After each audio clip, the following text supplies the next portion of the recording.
Morning, everybody. I'm super excited to welcome Theresa Caragol. I've known her for a while. Theresa, we've been going back and forth, and this is a great opportunity to welcome you to our show.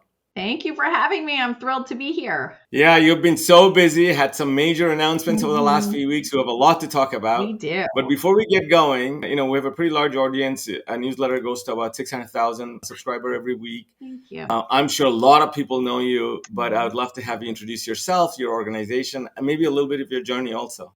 Oh, I would love to. Well, thank you again for having me.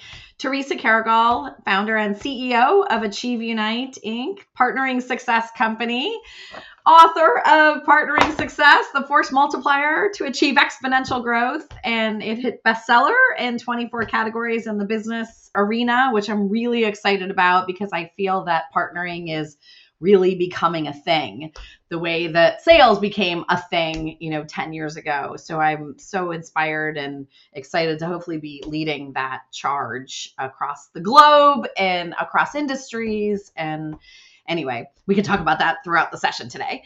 And I'm a mother and a wife and adore my children. And although they're not really children, they're 11 and 16 now. And in the process of getting Spanish citizenship, my father was born in Barcelona and my grandmother. So have very, very tight ties to Spain and really want to bring that more into my family and the kiddos. That's amazing. So let's talk a little bit about your journey because you have had an amazing journey before you started AchieveUnite. Yeah. So maybe you can reflect on that and also talk about what the ecosystem is to look like then. Well, Then it's we'll talk about interesting. that one. My first tech job, my first tech job was working for a company that was like a market source. And it was my foray into the tech industry, into IBM. And it was an amazing experience. And now we're partnered with Market Source many, many, many years later, which I just find so ironic. You may have to explain what market source is. Market Source is a data-driven, they work with many industries and they outsource, different parts of the business to an organization like Market Source. They work in retail, they work in automotive, they work in tech, they work with hyperscalers, and they're just fascinating kind of an organization. So anyway, that was my first foray into the tech industry. And then I went to work for Bay Networks and opened up a book and said a magazine. And there was all these men who were channel chiefs. And I was a territory sales rep. And I said, I'm going to be like one of them. I want to be one of these people. So I went up through the ranks of Nortel and then became a global channel leader at Sienna, Partners and Alliances and Channels many years ago. And then went on to do that for Extreme and had the privilege of doing business in 60 plus countries and just gained an amazing experience, which allows me to get to do what I do today because I got to do that for so long. And then about 8 years ago, I was having trouble leaving my kiddos for so long, going to Bali and going to Asia and being gone for a week. And it just was causing me too much anxiety and stress. And so I decided to step down and started consulting. And then I said, wait a minute, if boys could build companies, I could build a company. And that's what we've been up to for the last 7-8 years. And I'm very, very proud of the team and the caliber of people that we have and what we do for our clients and our partners. That is amazing. Okay, so I'm going to go double click on that telco journey because, with all the change that we're looking at now with AI and in the future, maybe we can dial back a little bit and reflect that, for a couple of seconds. So talk to us a little bit on that whole journey on telco because telco changed. I mean, the decades that you were there, that was the age of transformation when it came to, with the triple D or whatever you want to call it, fiber to the home, and then all these apps coming in, then bundlings and cables rolling over onto the other side. Walk us through a little bit the journey of that telco evolution and what happened to the ecosystem along with it. Yeah. Well, so going back to the Sienna days, very different from the Nortel days of, one company was very partner oriented in unified communications and in the enterprise market and, really working with partners. And then one company was very focused on service provider when I moved to Sienna. And it was not an enterprise play. It was a service provider play. And it was a very direct sale play. And so part of what I'm very proud of and what I know we have a deep expertise in now is learning how to take organizations that are direct and help them become a partnering much more, get far more leverage out of what they're doing. And I was just on video with Craig Schlagbaum yesterday, and we were talking about, Craig used to run Comcast, their partner initiative, for 20 years, and he just stepped down. And he and I actually built the first, okay, let's not treat your service provider like a customer. Let's treat your service provider like a partner, and let's help them grow their business powered by Ciena. And we did that with Comcast, and we went on to do that with many different companies. And that motion is still a fantastic motion. And it's how MSPs have grown up, right? And now we have smaller MSPs that have grown up that way. So I'm super proud of how we started that motion many years ago, and now how it's evolved into a whole community of subset of the ecosystem. So talk to us a little bit, now that there's a clear delineation between SMB buying motion and mid-market and enterprise. Mm-hmm. If you dial back like 20, 25 years ago when the channel itself was evolving, Yeah. when you think about from a telco perspective, what did these three sort of clusters of buyers and their respective ecosystem look like? Well, I think what's so neat now is, SMB, mid-market, and enterprise. I don't care what tech company you are. If you are selling into those spaces, every one of them, you need to have a partner ecosystem. It doesn't mean it's transactional. It doesn't mean you have to have 500. You need to have a strategy of how you're partnering, because it used to be very binary. We didn't used to have social media. We didn't used to have all these digitized things. We didn't used to have AI. We have all those things now. And there's so many points of leverage and so many opportunities to make 1 + 1 + 1 = 10 for the customer. And that wasn't always the case back then. It was kind of more binary, more linear, more hierarchical. And it's very different now. Yeah, I mean, the connection list was basically a Rolodex, and the way you grew it, you went to That's events, right. and that was about it. There was no other way. And it was sort of like, okay, I'm a vendor. I'm going to sell to a distributor. And then if I'm hardware, I'm going to sell to the partner, and they're going to sell to the customer. Or if I'm software, I might just sell direct. It was like very binary, very linear. And it's not like that anymore, and that's So do you think it was easier to manage and grow channels then? why. It's funny because we just, as you know, we just acquired Roner and Associates, who is just one of the loves of my professional life and one of my best mentors, Ron Roner. And Ron has 35 years of intellectual property, 20 which is digitized, and we've been uploading our AI engine, and it's amazing what we have now with AI and with Ron Roner. And the more things change, the more they stay the same, because the concepts, the situation may be different, the external factors may be different, but the concept of a joint value proposition, the concept of business propositions, and the concept of co-selling and team selling, it's all the same. It's just a different phenomena that we're in now. It's a lot more variety and a lot more velocity. Yeah, I know. However, with all of those variety, make it even more important to be grounded in these very concrete skills that you have to do in order to be successful in those partnerships. And I think that's what we're really good at, and I'm very proud of. So let's talk about the moment when you kind of decided that, you want to start your own company, whether it's family reason or there was a little bit of flicker in you that was always there and it kind of lit up.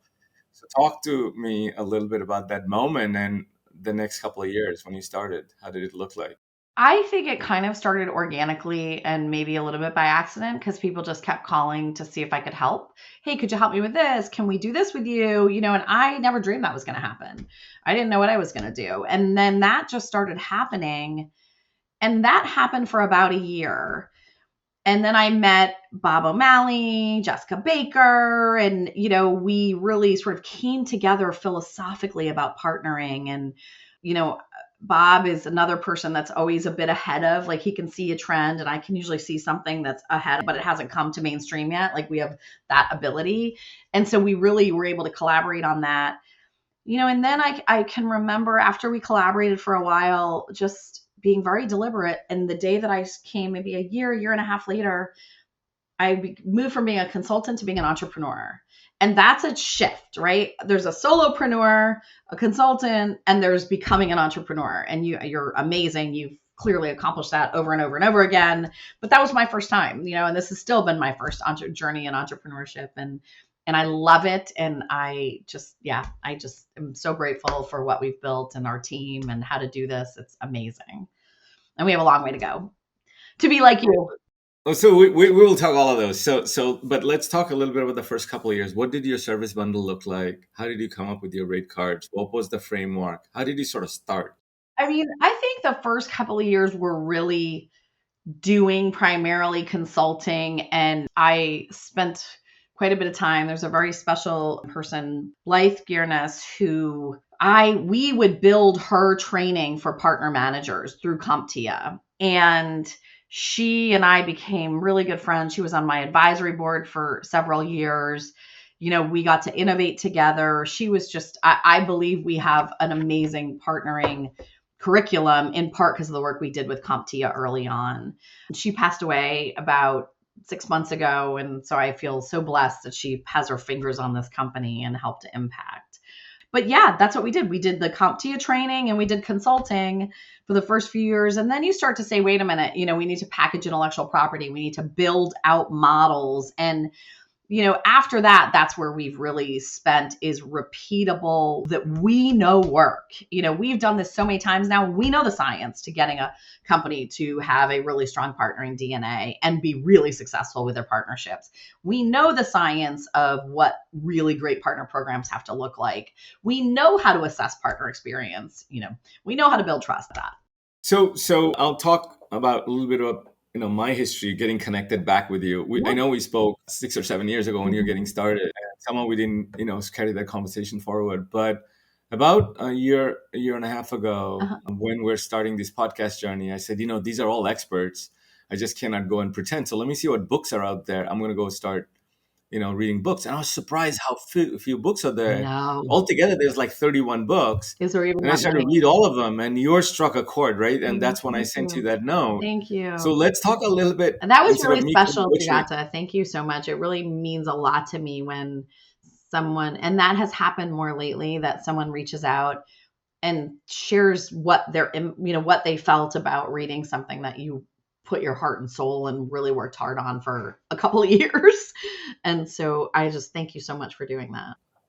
Sure. And it's not just a couple of years, you're lifelong learning. Yes, that's kind of there. Yeah, very much so. So the main thing that kind of, struck with me was that we sell this software called Partner Relationship Management, and it's all focused on bits and bytes and workflows and reports and all of those things. And I think what we tend to forget, the most important word is relationship. And the way you define in your book. So I'm not going to get into it because I'm going to have you describe the framework and talk about that. Okay. But I really found that unique because rest of the books that I read, and there's some great books. In fact, I think Tony Landrum, he's retired. He's in Australia. He wrote almost the first book on partnering, and it was out of print. I had to dig it out and got hold of it. That's neat. But it was quite mechanistic, equation-based math, and all those things in there, and it made a lot of sense. Sure. But there's something in yours that was very, very different. So why don't you talk a little bit about the book, The Partner Success, how you came about, and what is it about? So partnering success is really about building a DNA of partnering into the organization. I was just going to show the framework of this model, and this model is really, it has the customer or the partner, because partner lifetime value is about partnering with our customers. It's about partnering with our partners. And by the way, we trademarked this probably 6 or 7 years ago after research we did with the University of Glasgow that proved that the companies who actually invest in partnerships for the long run are more successful, more profitable. The revenues are higher in the partnering arena. The revenues are higher overall, and they make it a way of life, versus the ones that are, very transactional about partnering. So then we set out to say, okay, well, what makes partner lifetime value really hum? And there's basically 3 components to the system for partnering success. There's the business trusted relationships. Here we go. I'm looking backwards. Trusted relationships, which is what your point is. How do you build trust? Trust is at the foundation of all partnerships, but there is a science to building that. And by the way, we have different trust and love languages, right? We have different languages of trust. And I might I might be an energizer and you might be a strategizer, and we need to make sure we understand that we don't always speak the same trust building language. And so that has been a growing part of our business in really helping people to understand how to build this individually and then how to build that in their organizations. And then the second piece is the business acceleration component, and that's around joint business planning, finding a joint North Star, establishing metrics, building win-win alliances, building solutions, dot, dot, dot, dot, dot. And so we talk through that part. And then this bottom part is the ecosystem influencer or the community influencer. Community is a subset of an ecosystem, but the ecosystem influence, how do we do things like this, Sugata? How do you're really good friends with Harbinger and you all have an ecosystem of partners that you're partnering with, and how does that community come to play? And in the vendor space or the partner space, what communities do they play in and how do they make their decisions? And so that's the system. It's obviously much more robust and specific models in each of them. But, this model is a proven model that when the company, and there's so many case studies in here about the companies that are doing it well and the growth and the success that they're having. That's amazing. So talk to us a little bit about your typical client. What's the mode of engagement would look like if they say, "Hey, Theresa, I need help." Where do they Yeah. start? What is the process? What happens? We have a few different kind of personas. One is help me build, rebuild, expand our channel initiative, our partner program, our partner strategy. Our company is really good at strategy because I 1,000,000% believe if you don't get your strategy right, you're not successful 2 years later. And the degree to which you get your strategy right is the degree to which you're successful 2 years later. So, that is a big part of the work we do. Another big part of the work we do is teaching this acumen to partner managers, teaching co-selling to sellers, teaching companies, the people that are in those roles that have to build the channel. How do you do it right first time? We actually our partner acceleration bootcamp is a prerequisite for emerging vendors that are coming into TD SYNNEX. And so we have a program that they offer and we teach so that we can help them do it right first time. What's in that framework? It's Like the maybe you can framework double is click a really, little bit. and it's also in the book. There's a partner readiness assessment in the book that tells you, are you ready to partner? Do you have the things you need, which includes Sugata, systems and processes and tools and automation, because otherwise it's one-to-one. So you're back to being binary, right? If you want to achieve the flywheel and achieve the scale and achieve the things that we all know are critical in these partner ecosystems, you've got to get your foundation. And we talk about that in the book. And then throughout this course, we teach them strategy, partner profiles, automation. How do you recruit? How do you onboard? What are the best practices? How do you set your metrics? What does your executive team have to do if you're going to do partnering? Awesome. So let's dial back a little bit into those three segments that we talked about, SMB, mid-market, and enterprise. And just for discussion's sake, we'll just, treat them as three separate swim lanes. Okay. So if I'm trying to build an SMB, channel or a mid-market channel, pick any one of those. Can you walk us through the cadence that you think, the framework that you provide somebody will have to follow?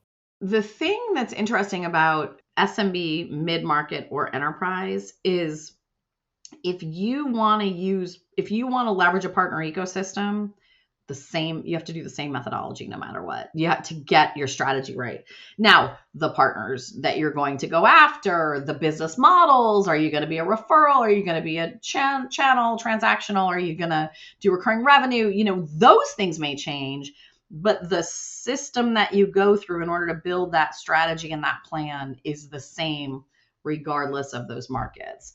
You might do more strategic alliances in an enterprise space, depending on what your goals are. And, we're really adamant about the CEO, the degree to which the partner ecosystem and channel alignment to the corporate goals, that has to be in line, right? And the CEO, I think you've probably read the beginning of the book. Number one is partnering starts at the top, right? And it is a way of life. And the companies that put it, way down over here as a little hobby and trial, it's hard. It's a long haul to get that going. It happens, but that's a hard motion. Yeah, and I mean, it takes a lot of time. Yeah. And the most important thing, I think, most leaders want is control, and you lose a lot of control because you have these organizations that you're working with. They don't report to you, Yeah. so you have to have a strong alignment through every rank of the organization or every function of the organization to really understand what that partnering means. There's a gentleman, Matt Cook, he's at Ericsson now. I think he's the CRO, and he said control and owning a customer is a misnomer. You don't have any of those things, So once you let that notion go, it frees you up to start to sell differently. But you're exactly right. I mean, that is what we're seeing over and over is these sellers who've been selling this very binary direct sales. I might bring them in for a lead, or I might bring the partner in at the end to fulfill it. Those days are going away. Like your co-selling strategy, you got to get good at co-selling throughout the entire sales and customer buyer journey, or it's not going to work, and the sellers who've been doing this a long time, they're going to have to change. And I see the best ones really evolving. And I see a lot of people stuck in the middle and they're not changing. And, I just don't think that's going to be successful long term. Well, I have so many topics to talk about. I'm keeping an eye on the clock. So I do want to talk about three things. I want to talk about marketplaces. All right. I want to talk about sort of the evolution of the MSP, the whole space, what's happening. And I want to talk about AI, right? So let's start with building on that word co-selling. Let's talk about marketplaces. Where do you think they were before COVID? Where do you think they are now? And where do you think they're going like 5 years from now? Well, first of all, they're in the partner lifetime value, they're at the core, they are part of this everywhere. And so I would say they need to be 1000% part of your strategy as you're building out. If you're not a hyperscaler, how are you working with the hyperscalers from day one? If you have the opportunity to build your strategy, think about how you're building your strategy with hyperscalers. Where we're going now is, oh, great, I'm on the marketplace, but now what? So now it's how do I build joint solutions? How do I activate, the sellers together? We're doing some amazing programs that are so innovative with vendors and partners and hyperscalers together and activating the motions, both from a marketing perspective, but also from a sales perspective, with some really leading edge vendors that I'm so proud of kind of how they're thinking about this.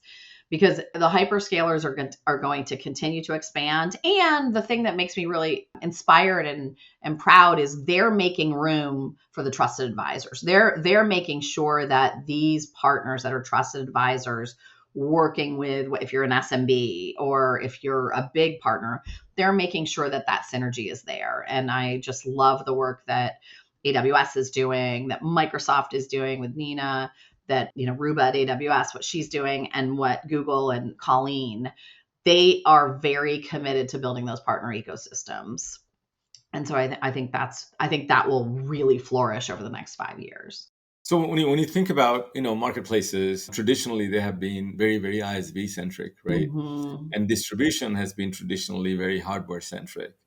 So as these two forces sort of move forward, do you see, are they going to do both, or one will end up being part of another? Or like, where do these two things go? Yes, you heard it here right now. I'm going to predict when you think about distribution, you have the hardware and the software distributors, the TD SYNNEX, the Ingrams, the Westcons, you have the Pax8s, these folks. DNH.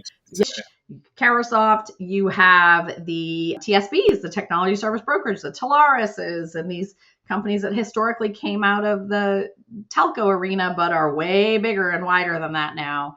You have the AWSs. We are going to see convergence, consolidation. We're going to see models come together. I believe you're going to see more of distribution and TSBs acquisitions. I think we're going to see consolidation there. I think we're going to see AWS look at some other business models, and we're going to see consolidation in there. And so I think it's going to happen in the different routes to market, and then it's going to happen horizontally and vertically, because we're going to see distributors partnering with, the CDWs or the Insights, that alignment's going to happen also.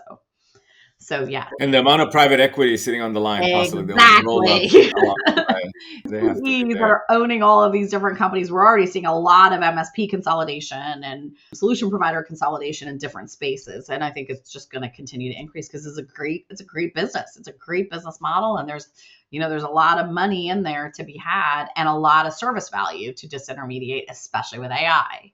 So we talked the first node in the value chain, which is sort of distribution or marketplaces. Then let's talk about the second node of the value chain, which is the providers, right? Yes. So we have seen, over the last couple of decades, evolution from like a trunk slammer to a reseller to a service provider to managed service provider, and even that business is going in a different direction. So I'd love to kind of hear your perspective, maybe looking back and looking forward. What happens to the service provider space? Do we see a lot more aggregation? Do we see a lot more fragmentation? How do you think this is going to play out? And maybe because of your global background, maybe a little bit of double click on both here as well as abroad. Abroad. Well, I think we are going to see in here domestically, we're going to see the private equities continue to build new models and consolidate different types of managed service providers, maybe different types of vendor communities. I think that will continue to happen because there's great business opportunity in some of that disintermediation. In Europe and where partnering is such a core tenet in Europe and Asia and Latin America, I think what we're seeing now is we're seeing that there's more acquisitions beginning to happen in those regions. There's money going into this space. I think they're ahead in some of the ways that they do. I'll use Exclusive Networks, who just bought Next Gen Group over in Asia. They're doing some really interesting value elements for those partners. And the kinds of unique value that I see them creating is so different. Carasoft does it, Exclusive and Next Gen do it, but I don't see there's a lot of learnings to be had from some of those. So I love to watch the value practices that are coming out of some of these organizations. And then, I think we're going to continue to see like resale it's just not enough. Referral, companies that build with services and intellectual property and recurring revenue, and they can bring AI into this. There's so much opportunity to revamp services and disrupt what the status quo is. I think that we're going to see a lot more of. I think we're going to see a lot more of companies who maybe they've only done IT services, but what if they did HR services? What if they did business, financial services? So they become a trusted advisor and they have this referral business, but they could refer not just tech stuff. I think we're going to see more of that around the world as you see the companies like Insperity and Growth Force and these different big organizations offering outsourced services, market source. I think there's going to be a big opportunity to do things differently in that space too. What an amazing time. So let's dial forward, Okay. right? And I've seen some of the discussions that you have had around AI and especially the major partnering and acquisition that you did with Braun. And so talk a little bit about maybe in two dimensions from an end user adoption perspective. Where do you think it is, where it's going in enterprises? I'm not talking about a consumer level, Yeah. but then as a provider level, what the opportunities are. Oh my gosh. Well, we're so early, so early. There is so much opportunity to innovate and to be part of this AI wave and to be on that train. That's what to me is so exciting. And how AI affects and accelerates partnering and simplifies partnering and gets people much more productive in partnering than they could have done before. That stuff is what I'm just blown away at what's already happening. So there's a huge opportunity. And then for the providers, I look at us as an AI service provider, right? We are a partnering success company that's powered by AI and driven by AI. And so we have really incredible opportunities to do things differently for our clients. And the kinds of conversations that I'm having with senior leaders now are they're invigorating to me because they're about how we disrupt the status quo. They're about how we innovate to serve the partner community better, or how we innovate to serve customers better using sort of the tools in our tool bag. I just that's a dream come true for me. So let's talk about the last one. I did a podcast with a very large Salesforce service integrator asking about where they see the agentic platform is going. So he had a couple of points. One is at an individual level, when you look at tools like Gong and etc. that are getting incorporated into CRMs. those kind of applications, Salesforce possibly having an accelerated adoption because it's part of the product. You don't have a Mm-hmm. third-party tool. Mm-hmm. When it comes to true AI opportunity, which is data sciences, basically looking at the buyer's journey, buyer behavior, provider, opportunities. The biggest challenge is the data are sitting in silos, right? And that's on the direct side of the organization. So if we think about the partner side of the organization, you have multiple different disties. Even today, they send Excel. We see through our platform, right? Mm-hmm. People are uploading Excel because they don't have the connector. Yeah. So what do you think from a services perspective, someone like you, if you have to envision sort of go forward solution set wise, what are the waves you need to solve or help them solve? Because they can't pull their data together overnight, because if their distribution is not going to have data, the Mm-mm. brands are not going to have data, right? So someone like Ingram's and Tech Data and the big ones need to first put together some sort of a data lake, a warehouse, whether they put it on Snowflake or Databricks or Mm-hmm. whatever that is. Mm-hmm. But then walk us through that journey that other than point adoption, and I completely agree with you, it's going to take some time, Yeah. but the impact would be meaningful. How does a mid-market enterprise, where possibly they have more control, like you look at a Fortune 100 company, the complexity of it is ginormous. Yeah. So if adoption, let's say, started on workflow automation Mm-hmm. driven by AI in mid-market, what do you think you would advise your clients today how to address these data issues? Well, number one, and we should probably have Jessica on to do an AI. She's unbelievable in the AI space. I would put her up against anybody else in the world as it relates to partnering in AI. She's amazing. But what she and I talk about is what I see happening right now is it's pilot time, right? You start to pilot these new use cases of new opportunities, and you start to run these different bets. And in very large enterprises, they want their own AI platform. They want to own it themselves. So we're going to be snapping into theirs. Integrations are going to be king and queen. Everything's got to integrate seamlessly so it looks transparent to the. And I believe, Sugata, you all have to get really good at taking integrations from people like us and making that seamlessly happen for the customers and the partners, because that's where a lot of the innovations can happen. And then in the mid-market and the SMB space, they have an opportunity to use AI to increase their productivity, to increase cost of coverage, to have much smarter people. You can have rookie people that sound like they've been doing this for 10 years because they have AI, or 20 years because they have AI. You couldn't have had that, before. So they've got to be willing, and there's some amazing tools and growing opportunities for collaboration in that space that I think, I'm so proud of our platform and what we're doing in this space. And I think we're really pioneering, blending trust and partnering success and AI all together. And I think there's going to be just so many more use cases and applications that we haven't even thought of yet. No, I agree with you, and I think kind of building on what you just said, what I'm seeing in our customer base in two segments, right? So we have Fortune 27 Fortune 100 companies. Mm. It's very different there than in the mid market. Is that mid market? I think it's very, very driven by product adoption or AI adoption at an individual level. But enterprises kind of buckle down because they don't have these data leakage issues. So people may be using ChatGPT on the side. Mm-hmm. But coming back to this whole notion of, on the go-to-market side, there are three use cases I'd love to have some comment from you. One is on the creation side. So whether you look at, because a huge amount of activity that happens in the partner ecosystem is sort of communicating to the partner, right? And it's very creation heavy. And when you bring a multilingual dimension to it, that you want to communicate 60, 70 countries, it was not possible And before what because you cost all are. yeah, so that's one. Second is Mm-hmm. more suggestive or predictive, like, customers who buy this also buy this, suggesting that to the partner, right? Because Mm-hmm. that data aggregation you have in your point of sale device, right? And Mm-hmm. the last one is more analytic, like making the forecast better. So talk to us a little bit in those bucket in like, content generation, content sort of linguification, and then you localization, and then you talk about, the other two. I mean, I'm hearing, and it sounds like you're doing it. I just think about the global multilingual use case. I mean, not only is that a 25 to 50% productivity savings for people, I don't have to pay for translators, or I only have to pay for reviewers, so there's a huge cost savings in that. And there's a speed. Like, I can go so much faster with AI that I couldn't do before. So, that, especially in this translation global content creation category, is just such a no-brainer use case.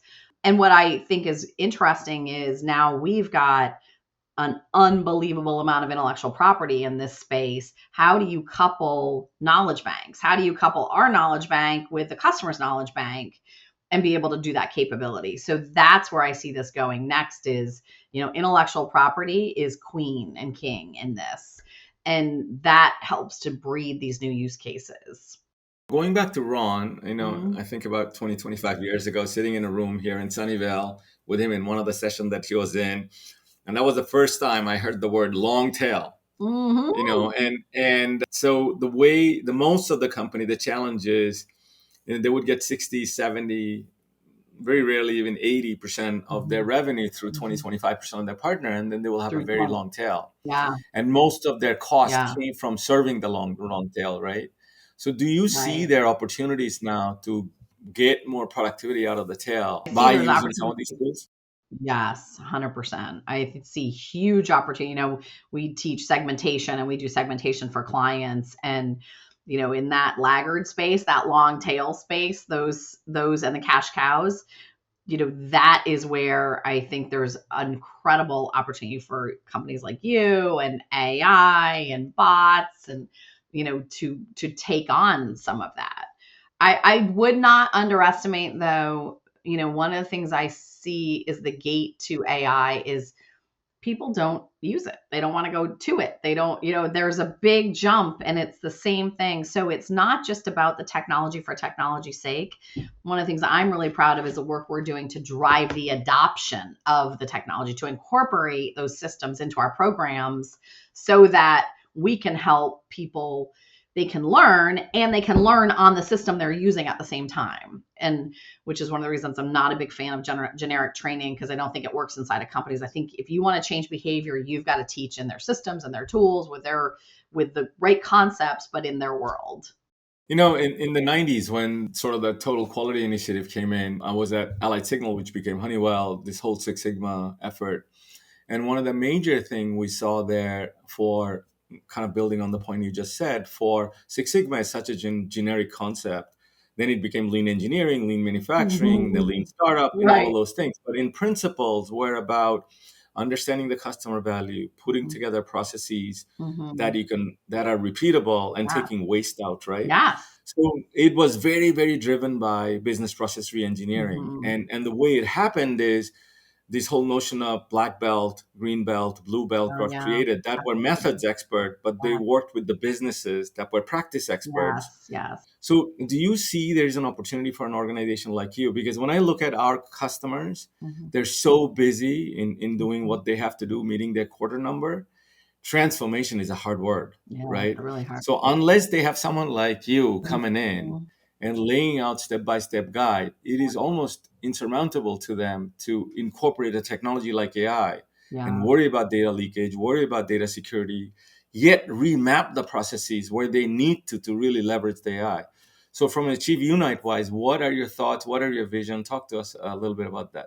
Well, I mean, from an AI perspective, we I don't need to be the AI platform that's going to the customer. I want to be the vertical expert AI platform that goes into Sugata's system or Harbinder's system and propels some use cases for the client. So I always say I don't need to be the community. I want to propel the communities.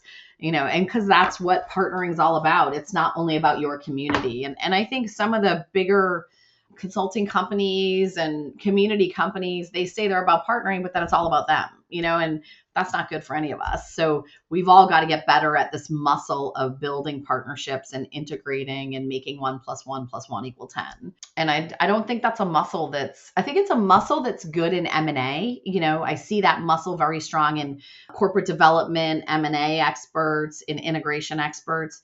But I think it's a muscle we need to develop in our own community as partnerships go. And then from an AI perspective, I am really excited about our platform and our intellectual property, especially with the Roner acquisition and the work that we're doing and our psychometric index that measures trust. that is so science-based and is so freaking cool. And how do we couple that with negotiations and understand how, strategizers want to negotiate differently than energizers do, and what does that look like from a science perspective? And so there's a lot of forward-thinking things that I think we're going to be able to do together in that space. So we still have about 5 minutes. So why don't we take that time and let's talk about what your plans are with the technology or IP that you're getting from Roner, and then how you're going to build that forward and what it does today. Yeah, I mean, as you know, and you've read the book, so you know that I am 1,000% believe it is the essential skills of business relationships, like being able to have difficult conversations, like trust building for the long run, like asking hard questions, as well as all these hard skills of partnering that are necessary. So we're going to continue to build both of those engines up, both in our AI and in all of our programs. What people used to call the soft skills and the hard skills. I am adamant that those are both critical. And then we're going to continue the Roner intellectual property and predictive data analytics and the capabilities that we've acquired. And having Ron on the team is just awesome. And the kinds of innovative ideas just on something simple like business planning with AI. We're changing how we're going to do that and how we're going to make that so much better for the partners and the vendors together. So I think you're going to see a lot of new, disruptive ways to do things that combines kind of the old with the new, Yeah, that's amazing. I mean, when I look at our customer base, right, they work so hard, Mm-hmm. and biggest challenge is visibility in like what's happening across a Yeah. diverse ecosystem where you have affiliates to all the way, managed service provider and Mm-hmm. everything in between, Yeah. and getting a predictable run rate and forecasting. So It's, someone like you, if you come in and break that down in step by step, I think it's Mhm. an amazing opportunity. So, but Yeah. Theresa, it's been an amazing conversation, For and having I'd me. love to have you back. And are you thinking about a book 2.0? Yes, we're definitely thinking about Book 2.0. We're thinking about some new businesses and joint ventures and some exciting things. So, yeah, I'm really excited and encouraged at the market, the opportunity we have ahead, and hopefully a stronger partnership. Amazing. Thank you again. Thank you Thank very much. you. Thanks for having me.